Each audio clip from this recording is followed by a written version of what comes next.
2013 সালে শাপলা চত্বরের ঘটনা ঘটে। বেসিক্যালি আওয়ামী লীগ যুদ্ধাপরাধের বিচারের নামে একটা প্রহসনের ট্রাইব্যুনাল চালু করে। বাংলাদেশ জামাত ইসলামের কিছু নেতাকে প্রথমে যাবজ্জীবন কারাদণ্ড দেওয়া হয়। প্রতিবাদে বাংলাদেশে সেকুলারদের সবচেয়ে উগ্র যে অংশটা, তারা শাহবাগে একটা জমায়েত শুরু করে, ফাঁসির দাবি করে। সমর্থন দেয় কে?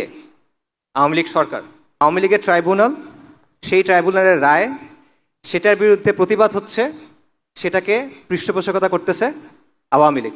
মিডিয়ার মাধ্যমে, সাংস্কৃতিক অঙ্গনের মাধ্যমে ব্যাপক হাইপ তোলা হয়, একটা উন্মাদনা তৈরি করা হয়, এবং পেছন থেকে এখানে কলকাঠি নাড়ে ভারত।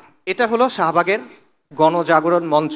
হেফাজতে ইসলামের যে উত্থান, সেটা ঘটে অন্য একটা কারণে। গণজাগরণ মঞ্চের যে অর্গানাইজাররা ছিল, যারা এর আয়োজক ছিল, গুরুত্বপূর্ণ একটা অংশ ছিল ইসলাম বিদ্বেষী। তারা বিভিন্ন ব্লগে আল্লাহ রসুল সাল্লাল্লাহু আলাইহি ওয়াসাল্লাম, সাহাবায়ে কেরাম রাদিয়াল্লাহু আনহুম আজমাইন, উম্মাহাতুল মুমিনিন রাদিয়াল্লাহু আনহুম আজমাইন, তাদের নিয়ে প্রচণ্ড অশ্লীল কটূক্তি করে।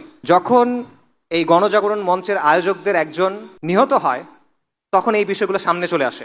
তখন হেফাজতে ইসলামের উত্থান ঘটে। হেফাজতে ইসলাম 13 দফা দাবি নিয়ে সামনে আসে, যার মধ্যে প্রধান দাবি ছিল ইসলাম অবমাননাকারীদের শাস্তি এবং ব্লাসফেমি আইন প্রণয়ন।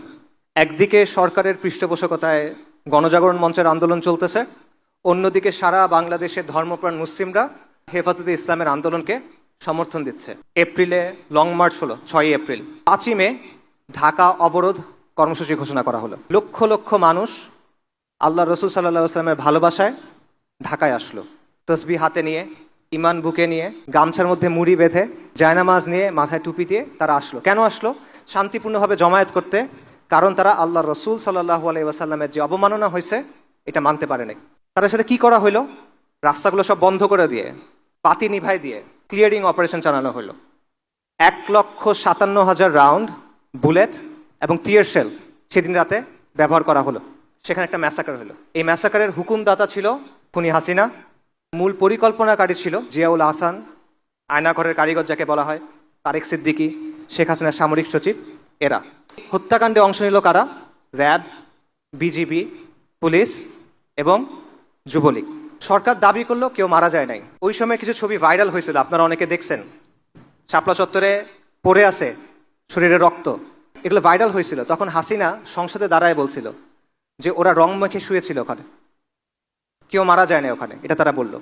বাংলাদেশের একটা মানবাধিকার সংস্থা অধিকার, তারা একটা ফ্যাক্ট ফাইন্ডিং রিপোর্ট করলো, এবং তারা রিপোর্টের পর বলল 61 জন মানুষ শাপলা চত্বরে মারা গেছে অ্যাটলিস্ট, এবং এটা তারা আইডেন্টিফাই করতে সক্ষম হয়েছে। কিন্তু ওই দিন আসলে কতজন মারা গেছিল এটা এখনো পর্যন্ত নিশ্চিতভাবে বলা যায় না। সম্প্রতি একটা তথ্য পাওয়া গেছে, সেটা হলো আঞ্জুমান মফিদুল ইসলাম, এটা নাম শুনছেন আপনারা, বেওয়ারিশ লাশ দাফন করে।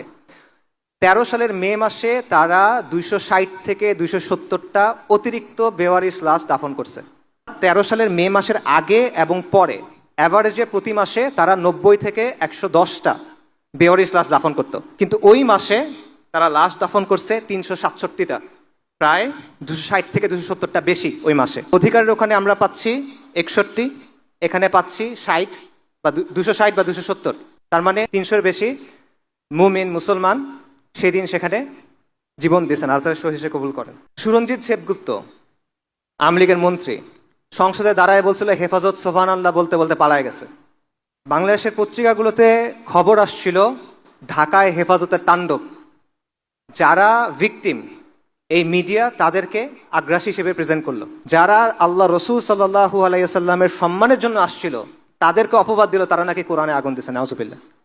ঢাকার রাস্তার ডিভাইডারের উপর যে গাছগুলো লাগানো হয়, সেই গাছ কাটা হয়েছিল, তারা এটা নিয়ে হাহুতাশ করলো। 300 জনের বেশি মানুষ মারা গেল, এটা নিয়ে কথা নাই। ঢাকার রাস্তায় গাছ কাটা হয়েছে, এটা নিয়ে তাদের আফসোস। এটা হলো আমাদের দেশের সুশীল সমাজ, এটা হলো আমাদের দেশের মিডিয়া, এটা হলো আমাদের দেশের সাংস্কৃতিক অঙ্গনের বাস্তবতা। শহীদদের মধ্যে একজন ছিল বুয়েটের ছাত্র রেহান আহসান।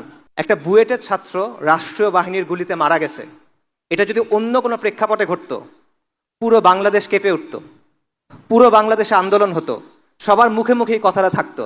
রেহান আহসানকে নিয়ে কোনো কথা হয় নাই। কেন হয় নাই? কারণ সে ইসলামের জন্য গেছিল এখানে, কারণ সে মুসলিম পরিচয় নিয়ে গেছিল, কারণ সে হুজুরদের সাথে গেছিল, কারণ সে আল্লাহ রসুল সাল্লাল্লাহু আলাইহি ওয়াসাল্লামের শান এবং মানের জন্য, মর্যাদার জন্য সেদিন সেখানে গেছিল এবং প্রাণ দিতে হয়েছিল। শাপলা চত্বরের এই ঘটনার সিগনিফিকেন্স কি? এটা সিগনিফিকেন্স হলো 1/11 পর তো হাসিনা মোট 3 টার্ম ছিল, রাইট? 3 মেয়াদ সে ছিল। প্রথম মেয়াদের দুটা ঘটনা খুব সিগনিফিকেন্ট, একটা হলো পিলখানার ঘটনা, একটা হলো শাপলা চত্বরের ঘটনা। শাপলা চত্বরের ঘটনার পর হাসিনা এবং আওয়ামী লীগ অনেক বেশি বেপরোয়া হয়ে ওঠে। তাদের মধ্যে একটা আত্মবিশ্বাস জন্মায় না যায় যে যে কোনো আন্দোলনকে আমরা এভাবে দমন করে ফেলতে পারবো, এবং বিরোধীদের মধ্যেও একটা ভয় ঢুকে যায়, হেফাজতের মতো যদি আমাদের সাথেও করে। এর ফলে যেটা হলো, আওয়ামী জাহেলিয়াত এই শাপলা চত্বরের ঘটনার পর একটা অ্যাডভান্স স্টেজে প্রবেশ করলো। এবং এই সময় যে বাংলাদেশের সমাজ এটা নিয়ে কথা বলে নাই, বাংলাদেশে বিশেষ করে বাংলাদেশের আরবান মিডল ক্লাস মানে শহুরে মধ্যবিত্ত শ্রেণী, তারা যে এটা নিয়ে কথা বলে নাই, এটার মাসুল পুরা বাংলাদেশকে দিতে হয়েছে আরো 11 বছর পর্যন্ত, 2024 সাল পর্যন্ত। আজকে 12 বছর পার হয়ে গেছে, এখনো রেহান আহসানদের হত্যার বিচার হয় নাই, এখনো শাপলা চত্বরের গণহত্যার বিচার হয় নাই, অবমাননাও এখন বন্ধ হয় নাই। এখনো রাখাল রাহার মতো অনেক মানুষ আল্লাহ এবং তার রসুল সাল্লাল্লাহু আলাইহি ওয়াসাল্লামকে নিয়ে অবমাননার কথা বলে। এখনো এটা বাংলাদেশে চলতেছে।